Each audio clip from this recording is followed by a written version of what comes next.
Assalamualaikum warahmatullahi wabarakatuh.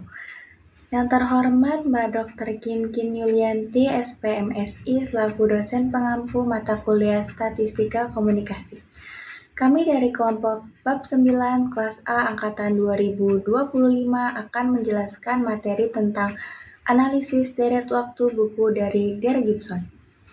Saya Aida Salma Fitria dari kelas A, NIM 14106250004. Perkenalkan, nama saya Azizia Putri Tansalia dari kelas A dengan NIM 14106250001. Perkenalkan, nama saya Dera Panavita dari kelas A dengan NIM 14106250023. Komponen deret waktu. Model klasik deret waktu yang biasa digunakan oleh ekonom adalah menggalikan 4 komponen deret waktu sebagai berikut. Tren sekuler. Tren sekuler didefinisikan sebagai gerakan umum dalam jangka panjang. Pergerakan ini bisa berupa garis lurus atau parabolik yang menaik atau menurun. Metode yang banyak digunakan untuk menentukan tren adalah metode rata-rata bergerak dan kuadrat terkecil. Sama halnya dengan analisis regresi, analisis tren dengan kuadrat terkecil bisa linear, kurvilinear atau eksponensial, sesuai dengan kecenderungan data bersangkutan. Menentukan tren yang terbaik biasanya dilihat dari nilai standar error model terkecil atau koefisien determinasi terbesar. Pergerakan siklus. Faktor siklus merupakan pola data pada deret waktu yang terjadi dan berulang kembali selama beberapa tahun. Perulangan ini bisa terjadi setelah 5, 10, 20 tahun atau lebih. Sebagai contoh, dari pergerakan siklus adalah siklus bisnis dan siklus ekonomi. Suatu waktu, bisa saja bisnis berada pada puncak di atas garis tren, tetapi di lain waktu berada pada titik terendah di bawah garis tren. Jangka waktu antara titik puncak dan titik terendah sering terjadi pada waktu yang sangat lama, sehingga adanya siklus ini sulit diketahui atau disadari. Fluktuasi musim. Faktor musim ini ditunjukkan oleh adanya pola teratur tahunan. Variasi musim berulang kembali setiap tahun. Contoh dari faktor musim adalah pola penjualan, perdagangan, permintaan, produksi, kebutuhan persediaan, dan lain-lain. Biasanya, pada saat tertentu dalam tahun yang sama terjadi peningkatan dan akan menurun lagi pada saat lainnya. Hal ini akan berulang pada tahun berikutnya. Variasi tabraturan. Komponen terakhir dari deret waktu adalah variasi tabraturan. Variasi ini merupakan gerakan naik turun yang tidak dapat diduga sebelumnya dan terjadi secara acak. Sebagai contoh, pengaruh konflik Timur Tengah 1973, situasi Iran 1979 sampai 1981, kejatuhan OPEC 1986, situasi Irak 1990, dan lain-lain. Materi 9.2 yakni metode pemulusan. Metode pemulusan atau smoothing banyak digunakan untuk menghilangkan atau mengurangi keteracakan atau yang biasa disebut randomness dari data deret dan waktu atau time series. Metode yang biasa digunakan untuk keperluan pemulusan data adalah metode rata-rata bergerak atau moving average dari pengukuran respon dalam periode waktu tertentu atau metode pemulusan eksponensial. 9.2.1 Rata-rata bergerak atau moving average. Metode ini digunakan untuk menentukan tren dari suatu data deret waktu. Dengan metode ini, deret berkala dari data asli diubah menjadi deret rata-rata bergerak yang lebih mulus dan tidak terlalu tergantung pada osilasi. Dengan begitu, menjadi lebih memungkinkan untuk menunjukkan tren dasar atau siklus dalam pola data sepanjang waktu. Sebagai hasilnya, fluktuasi tidak beraturan yang terlihat pada deret berkala telah dipermulus sehingga menunjukkan garis tren jangka panjang yang agak konstan. Dari hasil yang diperoleh, secara umum dapat ditelusuri bagaimana laju peningkatan dalam pola datanya. Rumus dari rata-rata bergerak adalah sebagai berikut. Dengan M adalah sebuah bilangan ganjil, YT adalah respon proses pada saat T, YT-1 merupakan respon proses pada saat T-1, dan seterusnya. Kelemahan utama penggunaan rata-rata bergerak untuk pemulusan, kecuali untuk M sama dengan 1, adalah tidak diperolehnya nilai pemulusan yang berhubungan dengan setiap respon. Selanjutnya materi 9.2.2 yaitu pemulusan eksponensial. Metode pemulusan ini terkadang lebih efisien dibanding moving average karena kemampuannya menghitung sebuah nilai pemulusan untuk setiap pengukuran respon. Nilai respon pemulusan eksponensial pada periode T seringkali dinyatakan sebagai ST. Mekanisme pemulusan dengan metode eksponensial dimulai dengan menentukan S1 sama dengan Y1 pada periode pertama. Untuk periode kedua ditentukan S2 sama dengan alpha Y2 ditambah 1 min alpha kali ST. Dan untuk periode waktu T, nilai yang dimuluskan ST adalah ST sama dengan alpha kali YT ditambah 1 min alpha kali ST-1 dengan 0 kurang dari sama dengan alpha kurang dari sama dengan 1. Persamaan ini disebut persamaan dasar pemulusan eksponensial dan alpha disebut konstanta pemulusan. Selanjutnya materi 9.2.3 yaitu penggunaan metode pemulusan untuk proyeksi masa depan. Untuk pemoreksian suatu nilai pada waktu tertentu, penggunaan metode rata-rata bergerak memerlukan nilai rata-rata K dari data waktu sebelumnya untuk memproyeksikan nilai data pada waktu yang ditentukan. Formula umum dari metode rata-rata bergerak untuk keperluan pemoreksian suatu nilai pada waktu T adalah YT sama dengan YT-1 ditambah YT-2 ditambah titik-titik ditambah YT-K dibagi K, dengan YT adalah nilai ramalan pada periode ke T, YT-K adalah data dari K periode sebelum periode ke T, dan K adalah jumlah periode waktu untuk dirata-ratakan. Baik, selanjutnya adalah 9.3 metode tren dan analisis hubungan. Metode ini mempunyai masa mendatang terhadap suatu nilai dari variabel yang terkait dengan data time series tertentu. Apabila perhitungan didasarkan pada data historis dari satu variabel saja, maka digunakan cara yang pertama ada metode tren bebas, yang kedua metode tren semi-average, yang ketiga metode tren momet, yang keempat metode tren least square, yang kelima adalah metode tren kuadratik. Dan apabila perhitungan didasarkan pada data historis dari suatu variabel yang akan ditaksir dan dihubungkan dengan data historis lain, maka digunakan cara yang pertama, metode korelasi, yang kedua adalah metode regresi. 9.3.1 Metode tren bebas. Metode tren bebas mencoba melihat pola dan amatan melalui tebaran titik dari pasangan data penjualan pada setiap waktunya.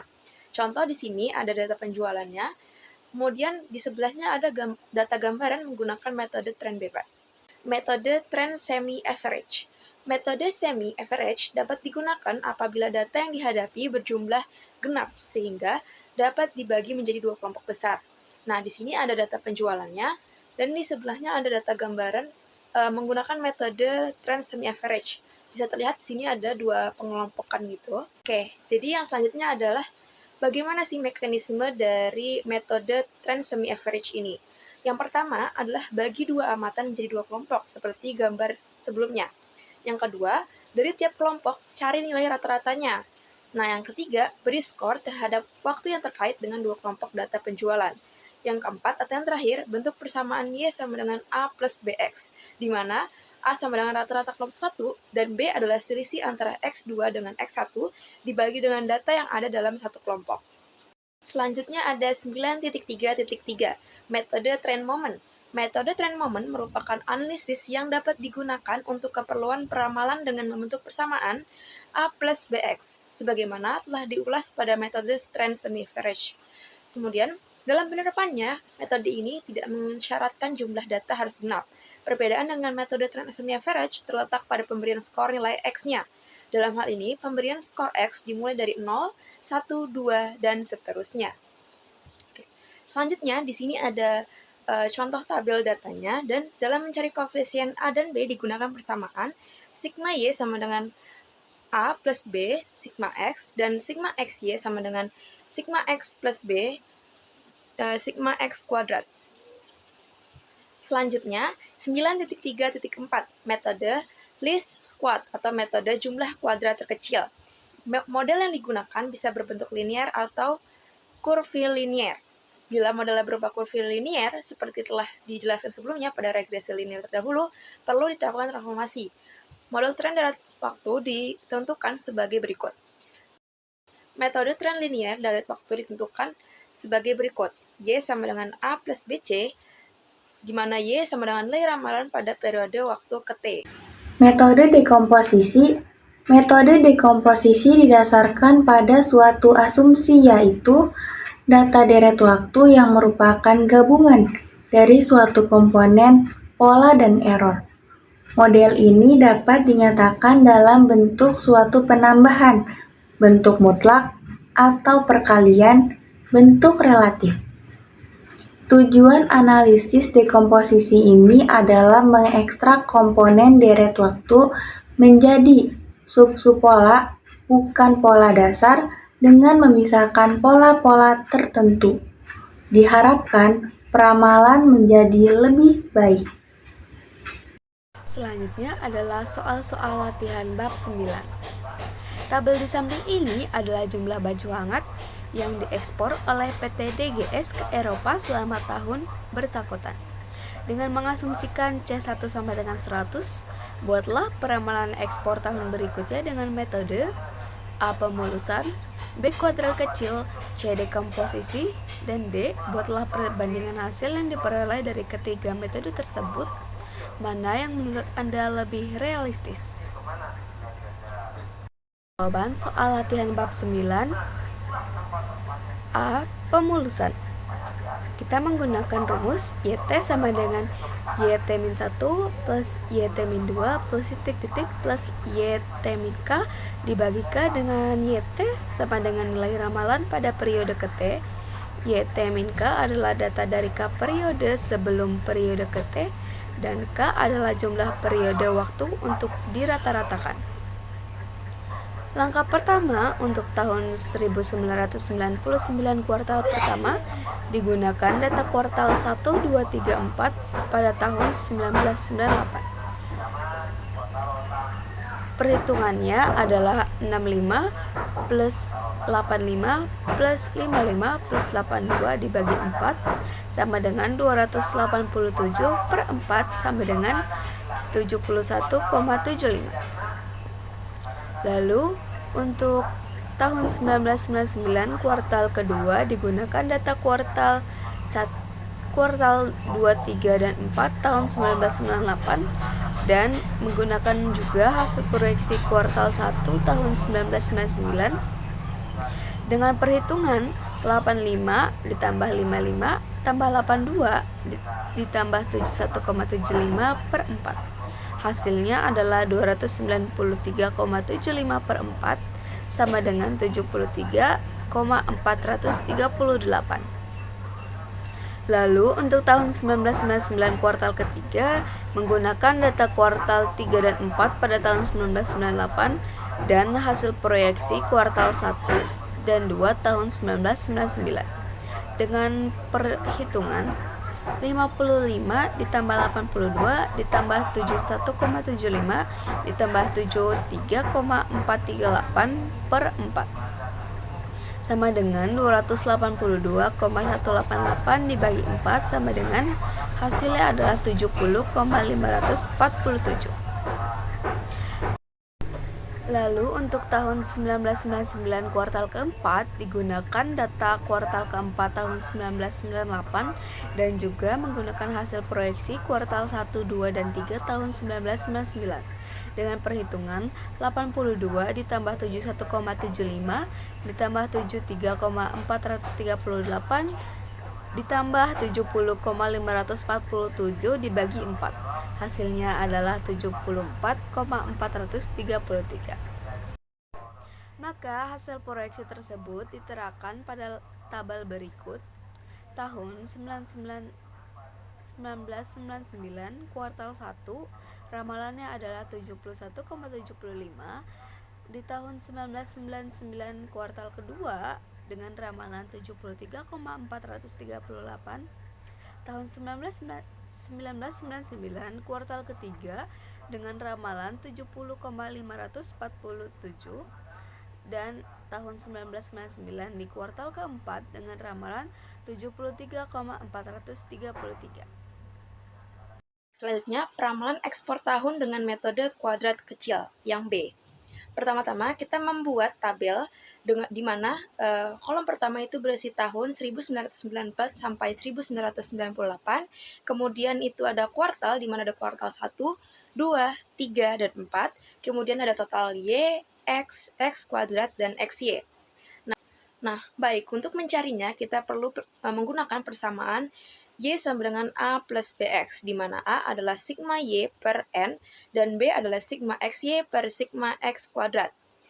Baik, di sini kita mendapatkan hasil bahwa A sama dengan 1296 dibagi 5, yaitu 259,2, dan B adalah 121 dibagi 10 sama dengan 12,1.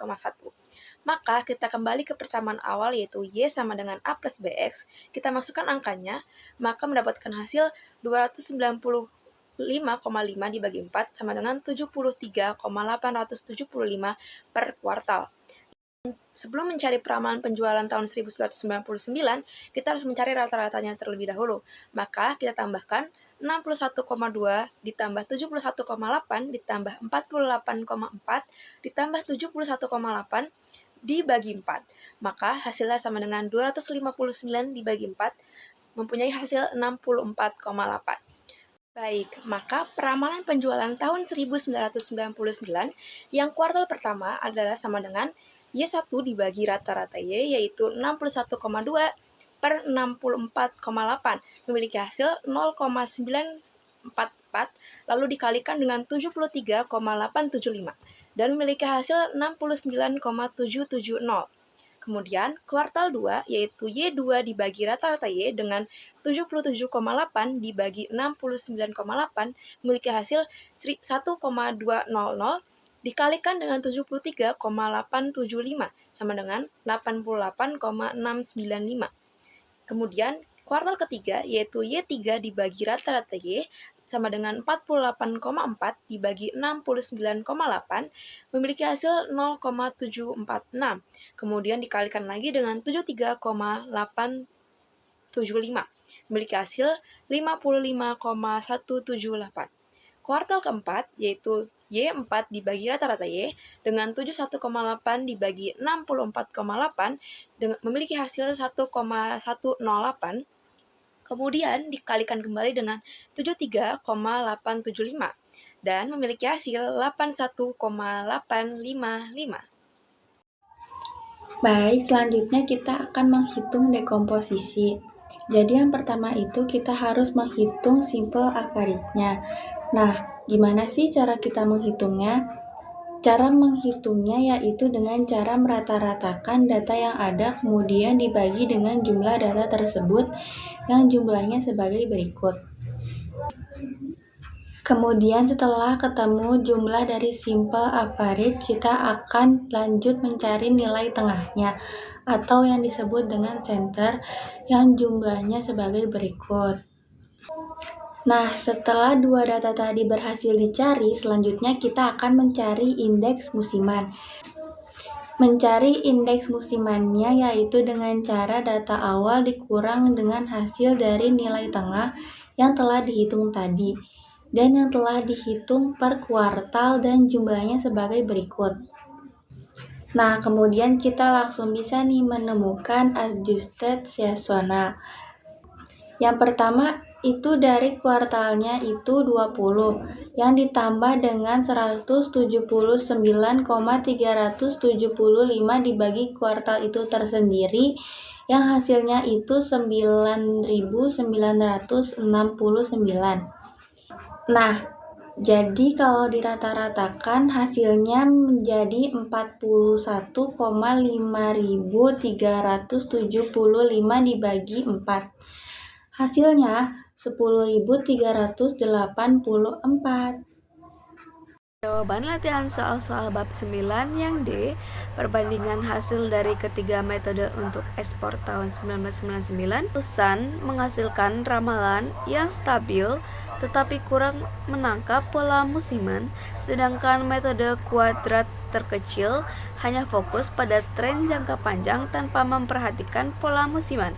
Sebaliknya, metode dekomposisi lebih realistis karena mampu menggabungkan tren dengan pola musiman sehingga hasil ramalan lebih sesuai dengan kenyataan bahwa permintaan baju hangat di Eropa dipengaruhi oleh Itulah tadi musim. penjelasan kami tentang analisis deret waktu statistika komunikasi. Jika ada salah kata mohon dimaafkan dan jika ada pertanyaan boleh komen di bawah. Sekian dari kami. Wassalamualaikum warahmatullahi wabarakatuh.